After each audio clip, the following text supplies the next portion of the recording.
Bonjour les juristes, Décoder le code du travail vous propose de revenir sur un accessoire de la rémunération qui est de plus en plus important, les avantages en nature.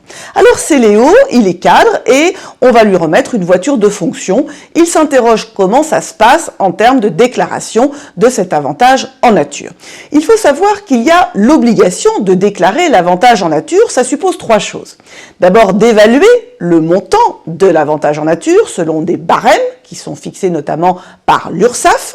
Ensuite, il faut inclure dans la rémunération brute du salarié le montant de cet avantage en nature et surtout, il faut payer les cotisations sociales à l'URSSAF. Alors c'est quoi l'enjeu? Eh bien c'est tout simplement l'article 8221-5 du Code du travail qui nous rappelle que ne pas le faire, eh bien pour l'employeur, ça sera caractéristique de travail dissimulé et ça entraîne de lourdes sanctions, notamment pour l'employeur.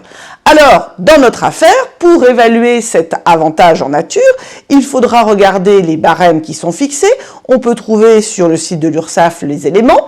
Deux solutions, soit on l'évalue au forfait, et concernant une voiture de fonction, c'est entre 9 à 12% du coût de l'achat de la voiture en fonction de savoir si l'essence est prise en charge ou non par le salarié, mais ça peut être effectivement aussi en fonction des dépenses réelles.